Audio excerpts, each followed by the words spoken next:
മലബാർ മേഖലയിലെ +1 സീറ്റ് പ്രതിസന്ധിയിൽ പരിഹാരങ്ങൾ കണ്ടെത്തുമെന്ന് വിദ്യാഭ്യാസ മന്ത്രി വി ശിവൻകുട്ടി. മുഴുവൻ കുട്ടികൾക്കും ആഗ്രഹിക്കുന്ന കോഴ്സും സ്കൂളുകളും കിട്ടുന്നില്ല എന്നത് യാഥാർത്ഥ്യമാണ്. സീറ്റ് കുറവുള്ള ജില്ലകളിൽ സപ്ലിമെന്ററി അലോട്ട് വരുമ്പോൾ പരിഹാരമുണ്ടാകുമെന്നും മന്ത്രി നിയമസഭയിൽ അറിയിച്ചു. നിയമസഭയിൽ നൽകിയ മറുപടിയിലായിരുന്നു വിദ്യാഭ്യാസ വകുപ്പ് മന്ത്രി വി ശിവൻകുട്ടി മലബാറിലെ +1 സീറ്റ് വിഷയങ്ങളെക്കുറിച്ച് പറഞ്ഞത്. നിലവിൽ പുതിയ താൽക്കാലിക ബാച്ച് അനുവദിക്കാൻ തീരുമാനിച്ചു. +1 സീറ്റ് വിഷയത്തിൽ ശാശ്വതമായ പരിഹാരം കാണും. സീറ്റ് കുറവുള്ള ജില്ലകളിൽ സപ്ലിമെന്ററി അലോട്ട്മെന്റ് വരുമ്പോൾ പ്രശ്നം പരിഹരിക്കുമെന്നും മന്ത്രി വ്യക്തമാക്കി. +1 പഠനം ആഗ്രഹിക്കുന്ന എല്ലാ വിദ്യാർത്ഥികൾക്കും പ്രവേശനം ഉറപ്പാക്കും സാർ. ഇതിനകം തന്നെ ക്ലാസ് ഇതിന്റെ അടിസ്ഥാനത്തിൽ ഇനിയിപ്പോൾ പുതുതായിട്ട് ചേർന്ന കുട്ടികൾ ക്ലാസ് നഷ്ടപ്പെടുമെങ്കിൽ ആ വിദ്യാർത്ഥികൾക്ക് ബ്രിഡ്ജ് കോഴ്സ് നൽകി അവർക്ക് പഠന വിടവ് നികത്തുന്നതിനുള്ള നടപടികൾ സ്വീകരിക്കും സാർ. നമ്മുടെ ചർച്ചയ്ക്ക് ശേഷം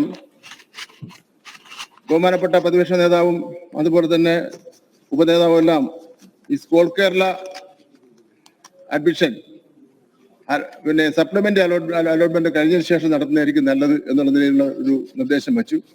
അതും അംഗീകരിക്കുന്നതിന് വേണ്ടി തയ്യാറാണ്. ഇത് എത്രയും പെട്ടെന്ന് ഇതിന്റെ റിപ്പോർട്ട് കിട്ടിക്കഴിഞ്ഞാൽ വളരെ പെട്ടെന്ന് തന്നെ പരിഹാരം കാണാൻ കഴിയുമെന്നാണ് പ്രതീക്ഷിക്കുന്നത്. വിഷയങ്ങളുമായി ബന്ധപ്പെട്ട വിദ്യാർത്ഥി സംഘടനകളുമായി ചർച്ച നടത്തി. 15 വിദ്യാർത്ഥി സംഘടനകൾ പങ്കെടുത്തു.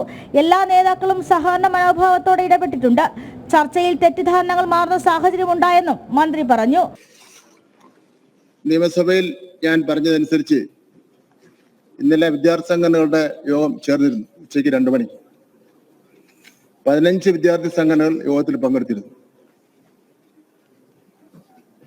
പൊതുസ്ഥിതിയെ സംബന്ധിച്ചിടത്തോളം മലബാർ മേഖലയിലെ പൊതുവിലെ സീറ്റുകളെ സംബന്ധിച്ചിടത്തോളവും മലപ്പുറം ജില്ലയിലെ പ്രത്യേക സാഹചര്യങ്ങളെ സംബന്ധിച്ചിടത്തോളവും ആ യോഗത്തിൽ അവതരിപ്പിക്കുന്നതിന് വേണ്ടി തയ്യാറായി. യോഗത്തിൽ പങ്കെടുത്ത എല്ലാ വിദ്യാർത്ഥി സംഘടനാ നേതാക്കളും വളരെ സഹകരണ മനോഭാവത്തോടു കൂടിയാണ് അവർ ഇടപെട്ടത്. അവർ അവരുടെ അനുഭവത്തിൽ നിന്നുള്ള കാര്യങ്ങൾ പറയുക ഉണ്ടായി. ഗവൺമെന്റിന്റെ ഭാഗത്തുനിന്ന് പറയേണ്ട കാര്യങ്ങൾ പറഞ്ഞു. അവസാനം തെറ്റിദ്ധാരണകൾ മാറുന്ന സാഹചര്യം ഉണ്ടായിട്ടുണ്ടായിരുന്നു. മലബാറിലും പാലക്കാടിലും +1 സീറ്റുമായി ബന്ധപ്പെട്ട പ്രതിസന്ധി തുടരുന്നുണ്ട്. ആഗ്രഹിക്കുന്ന എല്ലാ വിദ്യാർത്ഥികൾക്കും ഇഷ്ടപ്പെട്ട സ്കൂളും വിഷയവും ലഭിക്കുന്ന സാഹചര്യമില്ലെന്ന് മന്ത്രി മറുപടിയിൽ കൂട്ടിച്ചേർത്തു. ജനം, തിരുവനന്തപുരം.